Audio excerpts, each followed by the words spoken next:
नेपाल में खतरनाक भूकंप आने का सिलसिला लगातार बढ़ता जा रहा है, जिसने भारत के लिए भी खतरे का अलार्म बजा दिया है। खास तौर पर दिल्ली एनसीआर में बढ़ते निर्माण और अंधाधुंध विकास को सवालों के घेरे में ला दिया है।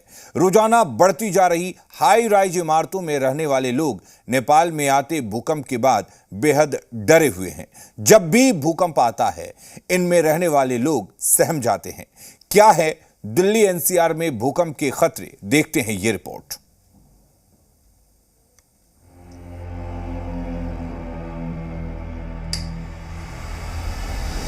एक महीने में 3 बार हिला दिल्ली एनसीआर। पहला झटका 3 अक्टूबर, दूसरा झटका 15 अक्टूबर, तीसरा झटका 3 नवंबर। बीती रात नेपाल में आए भूकंप के झटकों से दिल्ली एनसीआर के लोग भी दहशत में आ गए। सबसे ज्यादा डर हाई राइज इमारतों में रहने वाले लोगों को है। किसी तरह ऊंची इमारतों से उतरकर लोग खुले मैदान में आ तो गए, लेकिन ये मौका तेज भूकंप आने पर भी मिल पाएगा, कहा नहीं जा सकता। ऐसे में यदि दिल्ली एनसीआर में ज्यादा तीव्रता वाला भूकंप आ जाए तो क्या होगा? आखिर दिल्ली और आसपास के इलाके ऐसे भूकंप के लिए कितने तैयार हैं?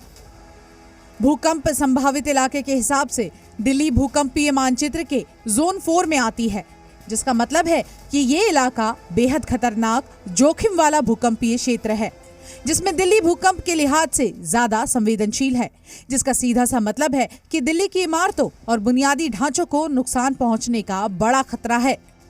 भूकंप विज्ञान की माने तो दिल्ली और आसपास के इलाकों से कई फॉल्ट होकर गुजरते हैं।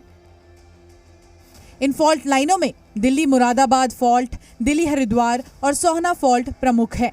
ऐसे में ये समझना होगा कि आखिर ये फॉल्ट क्या है।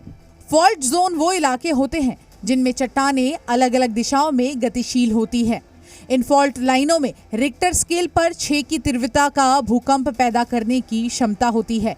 सबसे ज्यादा संवेदनशील गुड़गांव है, जिसके आसपास 7 फॉल्ट लाइन मौजूद हैं। दिल्ली और आसपास के इलाकों में सबसे अधिक खतरा हिमालय क्षेत्रों में आने वाले भूकंप है। दरअसल दिल्ली से हिमालय की दूरी 250 किलोमीटर के करीब है। ऐसे में यदि दिल्ली से 250 किलोमीटर दूर हिमालय में कहीं भी 8 तीव्रता का भूकंप आता है तो दिल्ली को ज्यादा से ज्यादा नुकसान पहुंचने की आशंका है।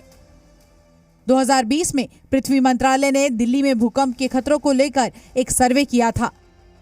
सर्वे में पाया गया कि दिल्ली के 90% इमारतें सिमिक जोन 4 के खतरों से निपटने के मानकों पर खरे नहीं उतरते हैं।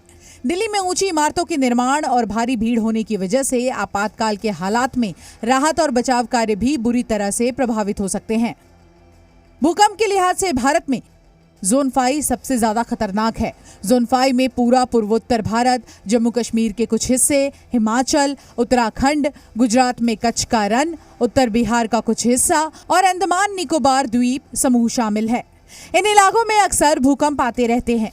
जोन 4 में जम्मू कश्मीर और हिमाचल प्रदेश के बाकी हिस्से, दिल्ली, सिक्किम, उत्तर प्रदेश के उत्तरी भाग, सिंधु गंगा थाला, बिहार और पश्चिम बंगाल सहित गुजरात के कुछ हिस्से और पश्चिमी तट के समीप महाराष्ट्र का कुछ हिस्सा और राजस्थान शामिल है। रोजाना बढ़ती जा रही हाई राइज इमारतों में रहने वाले लोग नेपाल में आते भूकंप के बाद बेहद डरे हुए हैं। जब भी भूकंप आता है, इनमें रहने वाले लोग सहम जाते हैं। ब्यूरो रिपोर्ट, जी मीडिया।